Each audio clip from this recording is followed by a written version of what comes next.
નમસ્કાર દર્શક મિત્રો, સીઆરપી ન્યૂઝમાં આપનું સ્વાગત છે। આજના મુખ્ય સમાચાર છોટાઉદેપુર જિલ્લાના નસવાડી ટાઉન વિસ્તારમાં મોહરમની ઉજવણી કરાઈ।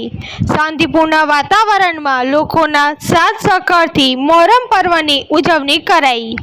નસવાડીમાં મુસ્લિમ સમાજ દ્વારા વર્ષોથી મોહરમની ઉજવણી કરવામાં આવે છે, જેમાં નસવાડી સરકાર ફળિયામાં રાજા રજવાડાના સમયથી મોહરમની ઉજવણી કરવામાં આવે છે। નસવાડી ટાઉન વિસ્તારમાં મેમન કોલોનીની ખાટકીવાડ વિસ્તાર અને સરકાર ફળિયામાં તાજિયાની ઉજવણી કરવામાં આવે છે। વર્ષોથી ચાલતી પરંપરાને મુસ્લિમ સમાજ દ્વારા શાંતિપૂર્ણ વાતાવરણ રીતે ઉજવવામાં આવી। દરેક ધર્મના લોકો તાજિયા પાસે પોતાની માનતા પૂર્ણ કરવા માટે આવતા હોય છે। નસવાડી એક આદર્શ ગામ છે, જેમાં હિન્દુ મુસ્લિમ દરેક ધર્મના લોકો ભાઈચારાથી આ તહેવારની ઉજવણી કરતા હોય છે।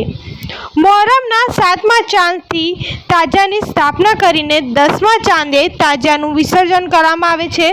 10મા ચાંદે ટાઉન વિસ્તારમાં બેસાડવામાં આવેલા તાજિયાને નસવાડીના દરબારગઢ ખાતે લઈ જવામાં આવે છે।